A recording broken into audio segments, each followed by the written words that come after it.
With some help from Piccolo, Goku delivers the news to his friends, giving them 3 years to train harder than they ever have before. Because if they fail, life as they know it will end.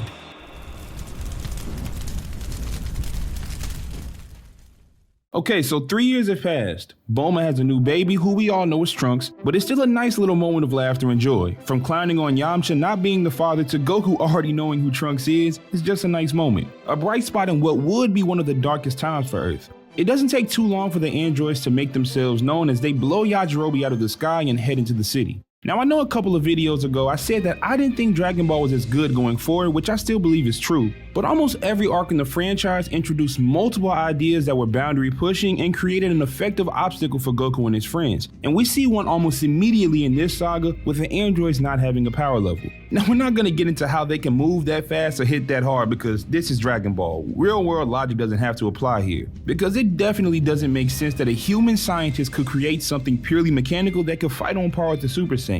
As the story continues, the eeriness I felt as the androids were hiding in the city was amazing. Goku, Piccolo, Tien, Krillin, and Yamcha are all searching in this city for 2 super strong androids who can play the best game of hide and seek you've ever seen. It doesn't help that they don't know what they look like either. It was just a little off, you know? The city looks so peaceful, everyone's going about their day as usual, but behind the scenes there are 2 murderous androids that will kill everyone in their path. And I think that's one thing that's overlooked when people talk about this arc.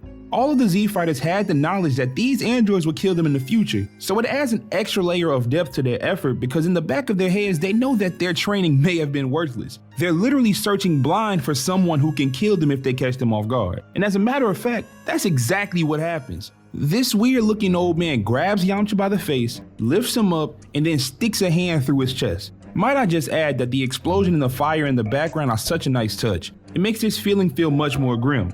The Z fighters find Yamcha and the androids because first they could see the explosion, but also because they can feel Yamcha dying. Krillin takes Yamcha off to go get a sensu bean, and now we have a standoff. In the middle of the city, androids 19 and 20 stand in front of Goku, Piccolo, and Tien. However, Goku makes note that there are too many people around and that they should move so no one gets hurt. And the old man agrees that there are too many people around. So instead of moving to a different location like Goku suggested, the old man begins to kill people. A lot of people. Yet that same android agrees to move after one punch from Goku, and I like this. Shonen anime love the sympathetic villain, and when it's done well, I love it too. But sometimes I like seeing a good old-fashioned evil villain, and that's what this is. There's no good reason why these androids are doing this except for the fact that they're evil and it's the protagonist's job to not befriend them, but to defeat them. Before the fighting starts, Yamcha tells Gohan, Krillin, and Bulma that the androids can absorb a person's energy through their hands, and that's why Yamcha was so easily disposed of. Likely story. So because of that, Yamcha is scared. And yeah, a normal person would be scared in this situation, but Yamcha's not a normal person. In Dragon Ball Super, one of my biggest gripes is that the story focuses so heavily on Goku and Vegeta that it gets stale. I want to see something else. Now the Moro arc did a better job of including more of the cast, but that's one example. However, in this situation, Yamcha did it to himself. At this point in the story, Gohan is 8 or 9 years old and he's jumped into harm's way more than Yamcha in his whole life. Now I'll shift back to the main confrontation. Android 20 gives Goku the rundown on how they know all about them, from Goku's fights as a kid all the way up until adulthood. But the android missed one crucial point in time, Namek. And as we all know, Namek changed everything about Dragon Ball. What we thought was strong before became child's play on Namek. And when Goku says the term Super Saiyan, the android is confused. In the anime, Dragon Ball gives us one of the best Super Saiyan transformations to date, but Tien notices that Goku is breathing harder than he should, though he disregards it as he chalks up the fatigue to being a Super Saiyan, but no, Tien should have said something. He could have stopped what's to come. Goku and 19 begin to fight and Goku has the upper hand. As a matter of fact, it isn't even close. But over time, that gap starts to close, and Gohan says it may be because the android absorbed some of his energy, but no.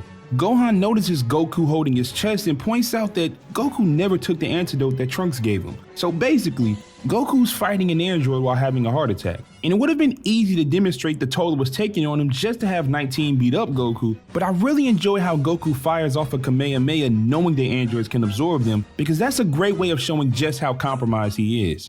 Goku's never been the smartest guy, even by Dragon Ball standards. He's pretty aloof and just flat out dumb sometimes, but he's a genius fighter and rarely makes mistakes in the heat of battle. That Kamehameha did a great job of displaying how out of it he was. So as Goku loses more and more energy, he reverts to his base form, and at this juncture, no one was strong enough to stop what was about to happen. The death of Goku was all but assured until... It wouldn't be Dragon Ball Z if Vegeta didn't show up, right? He directs the Z Fighters to get Goku to a safe place and get him some help, and Yamcha takes on that duty, and I'm glad he's making himself useful in some sense. Now those same thoughts I had for Yamcha early in the video apply to Krillin as well. Before Vegeta even has a chance to fight, Krillin suggests that they run. This is Dragon Ball, man. You don't run. Krillin even states that he's only human and he wants to live. The gap between him and the rest is starting to become a lot more noticeable. Only the non-humans are real threats in combat now, because is this guy human? Is he really? Well, before Vegeta makes his move, he asks an android, does it experience fear? And again, the anime delivers one of the best transformations in the series as Vegeta goes on to not just beat, but demoralize an android. He allowed 19 to take some of his energy just so he could rip his hands off. He caused a creation that wasn't built with emotion to run away in fear. What a beautiful introduction to Super Saiyan Vegeta. At this point, Trunks' prophecy isn't holding up. Not just because Vegeta killed an android, but also because Goku made it to the battle. Things are looking good for the Z Fighters and Vegeta. Is it right to call him a Z Fighter yet?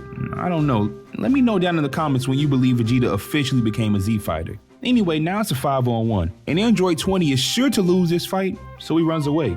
Like I said before, these androids play the greatest game of hide and seek of all time. Therefore, the Z Fighters split up, just like they did in the city. And just like he did in the city, 20 grabs Piccolo by his face and drains his energy. But Piccolo isn't Yamcha. He telepathically implores Gohan to get the android off of him, and now the battle has begun. And Piccolo is beating Android 20 and doing so pretty easily. And this is after 20 took energy from Piccolo, so I think it's fair to assume that Piccolo is almost as strong as a Super Saiyan. It looks like the battle is over and history has been changed until Trunks shows up and tells everyone that the androids they've been fighting are not any that Trunks has ever seen.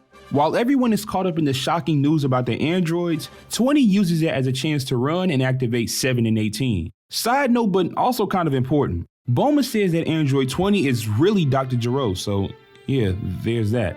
So yet again, we have a game of hide and seek. I like how every time Android 20 goes into hiding, he's found by a different person, and this time it's Krillin. Now Krillin's no match for Dr. Gero, but the scientist has to get back to the lab before anyone else can find it, so he can't waste his time with Krillin. A scared Dr. Gero activates 2 new androids, androids 17 and 18, and they look just as Trunks described. And if they are as dangerous as Trunks made them out to be, then the end could be very near. They kill Dr. Gero just like they do in Trunks' timeline, but not before they activate an android against Gero's wishes, Android 16. An android much bigger than the rest, looks human, but doesn't sound human like 17 and 18. What we see after this is a complete decimation of our protagonist. Vegeta and 18 fight for a while, but she's really just toying with him. When she gets serious, it's over. 17 prevents anyone from helping, and just like that, 3 Super Saiyan level characters and TN are down. Not dead, but they're in no shape to fight. We get this odd scene of 18 kissing Krillin before she leaves, but at that point it just seemed like a way of playing with his head more than anything else. Even though Dr. Gero was killed by 17 and 18 and they went on to defeat the Z Fighters without Goku there, this is still a very different life from the one future Trunks has lived. The biggest difference is 16. We don't know how strong he is, and he actually seems pretty peaceful, but an X factor nonetheless. It seems like Goku is healing and won't die, but Trunks lets us in on a scary fact. These androids that they just fought are stronger than those of his timeline. In his timeline, he could fight them both at the same time, whereas in the main timeline, he could be taken out by one with no problem.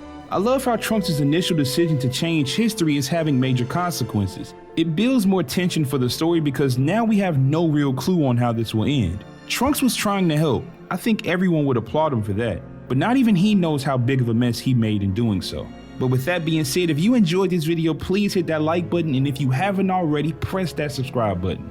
Let me know down in the comments how you feel about the Android saga, but with that being said, this is BigTune, and thanks for watching. Y'all have a good one.